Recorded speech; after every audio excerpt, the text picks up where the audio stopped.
Innovators of the future. Right, so we all want to innovate. We want all kids to be innovative. We want our children to be the leaders of the next generation. What can and what should we do? So first and foremost, all the educational systems are no bueno.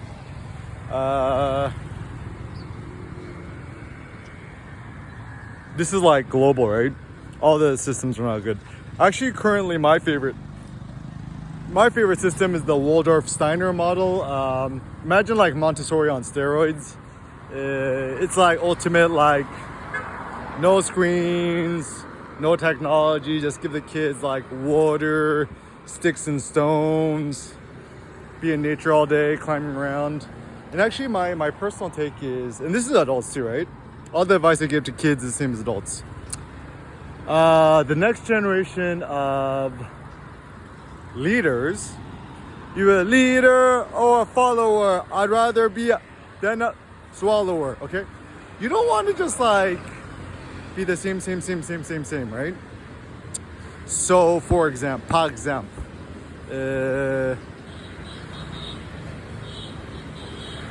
you want the kid to be first principles thinking, and actually, you know, even though to parents this might be a bit annoying,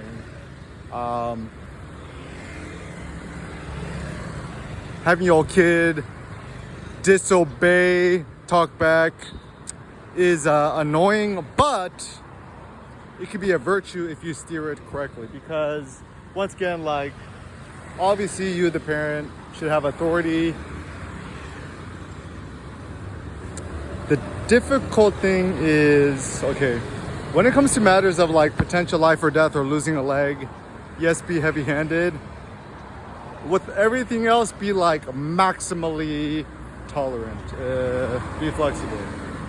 I mean, even like, I'm not like super effective at it yet, but I'm like trying to explain to Seneca, like, why'd you do this? Why'd you do that? Can you explain to me what your rationale is?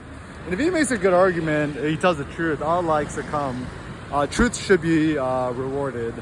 Like he asks for something, I say no, and then I'm like, are you telling the truth? And he's like, looking at me. I'm like, it's okay. If you don't tell him the truth, that's okay. Just tell me you're not telling the truth. He's like, I'm not telling the truth. I'm like, I'll give it to you anyways because you told the truth.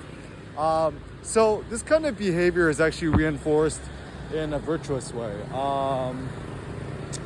So like, why and how does this matter? So the reason how this matters is, okay, gravity physics is the ultimate authority, right? Mathematics, you cannot game mathematics. Even science, could be gamed, right? So for example, I would like a curiosity. It's like, why are most scientists, biologists, peoples, right? Why is it that like nobody knows anything about human physics? Like nobody knows nothing about, because they do something called scientism, which is like, you know, science on overdrive, where you actually start to hallucinate. So for example, calories in, calories out. No, it's hormonal. It's not calories in, calories out. You eat 2,000 calories of Twinkies a day, you're gonna get, you know, you're gonna get really fat. You 2,000 calories of ribeye steak a day, you're gonna look great. You're gonna feel great too. So just simple thought experiments. And the truth is, like, most people are unwise, and that's okay. And I mean, your job is obviously try to make yourself wise.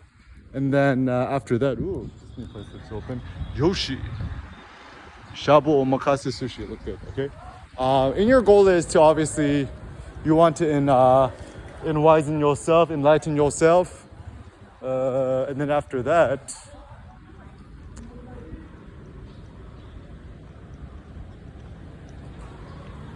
yeah, just share your thoughts with others and just take it or leave it, right? And yeah. And my personal ethos is, even if you could change the heart and soul of one human being on the planet, you've done your job. Keep it simple. Don't complicate it. So as a consequence,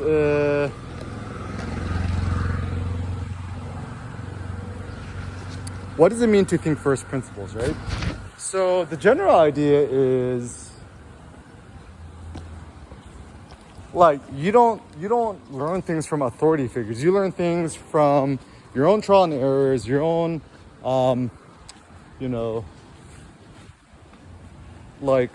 effects, right? So for example, weightlifting, right? The reason why I discovered rack pulls and other more effective leverages is because, like, I was doing it the loser conventional way. And and your body gives this place smells good. Yuksiri. Yukshiri, okay? And your body gets feedback. And so, for example, right? If you're doing any sort of movement and it causes you pain or injury or whatever, right? It's a strong signal that you probably shouldn't be doing it that way, right? And people go, you go fix your form. No, you don't fix your form. You just innovate a new technique which does not cause you pain, and it feels like it has better leverages for you. And also, this is kind of an important idea too, because everyone accepts that not every single shoe fits every single foot, right? Yet they still try to do it. They're like, yeah, everyone's different, everyone's body different, but you have to follow proper form. So get out of here. Like, my personal thought is, I'm like super nice and kind and friendly to everyone. The second somebody tells me to do something differently and I object or whatever, it causes the fires of Valhalla. It's even I was reading some ancient Latin Publius Ars things like, to somebody with great grand morality, injustices are actually much more annoying and anger inciting to them, like me, right? Anyways, so anger is fine. Anger is also a good feedback system that, like, you have been wronged. Don't go down that way, okay? Anyways, yeah. So just listen to your body, right? For example, right? Rack pulls are good for us tall dudes. I'm like 5'11", 181 centimeters tall. Feels good to be tall. If you're like 4'5", yeah, deadlift off the floor, do sumo, right? Like, that's fine, right? If you, like, thought experiment. If you're like 4'2", with really long arms, you deadlift off the floor, that's like essentially like doing a rack pull, in theory, right? So if you think about it, if you're, a competitive weightlifter, yeah, like, then I guess it makes sense, right? But once again, the reason why all competitions, all competitive sports are Procrustean bed is you essentially, like, you call off your limbs to fit inside a box rather than creating a new box for you. So for example, right? If you're 7'2", your bed is going to be a lot bigger than somebody who's 4'2".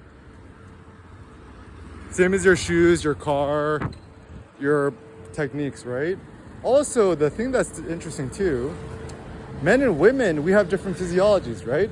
Like women, the hip bones to give birth, obviously, right? And the men's different, right? And we're also kind of going through this very, very, very weird trend in America.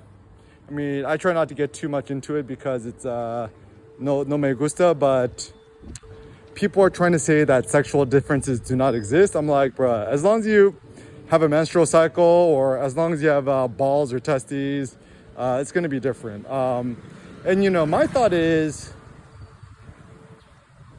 all sexual orientations is fine. Like, that's cool. You do you do me, I do me, or what is, right? But to say things which are like scientifically incorrect, that like sex doesn't exist, I'm like, okay, if you're trying to make a baby, like, can you make a baby? Yes or no? That's just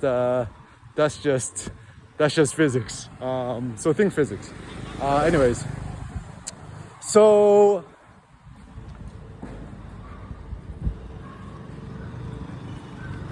typical thoughts. The Bayes strategy. According to Bayes' strategy, when you get new information about something, you must change your worldview according to that new information. This is technically how AI works, right? So with Bitcoin, your opinion on Bitcoin 15 years ago should be very different than your Bitcoin opinion today, right? People who refuse to change their opinions is, once again, it's not the intelligent strategy. It's kind of like, imagine if you had ChatGPT running on training data from like 50 years ago. Probably would not be very, very effective. Like, even I'm like staying with a friend, and their bookshelf is full of like old magazines from like 2006. If your training data was all only from 2006 and cut off, certainly the information you get is not going to be very applicable. And also the problem too is, like, once again, with like Bitcoin, finance, economic models, all the economic models are trained off of teachers who are mostly overworked and stressed and or kind of not so healthy, based on what they learned from 50 years ago. Also, another pro tip, and this is from the trenches of the belly: don't trust academics or scholars or don't trust no thinker who doesn't deadlift or rack pull or weightlift, right? Ultimately, trust nobody but yourself, because once again, if you really understand the academic system, the way in which it runs is predicated on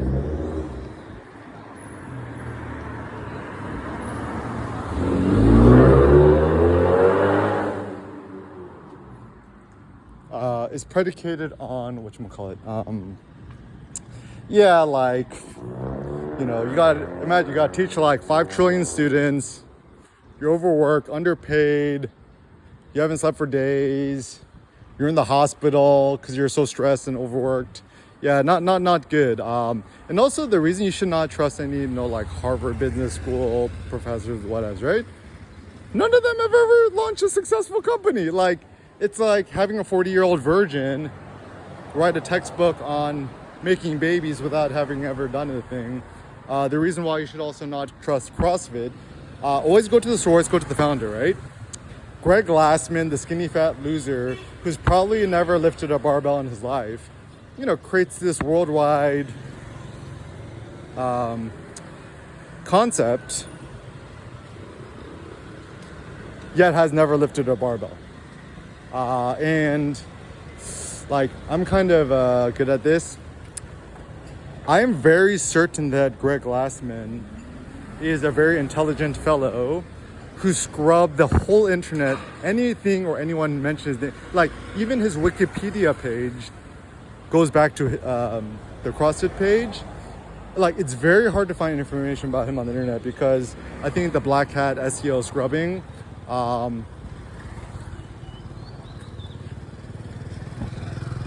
and yeah, like the dude, like, once again, he's studied every single textbook on weightlifting and fitness, yet's never lifted a barbell in his life.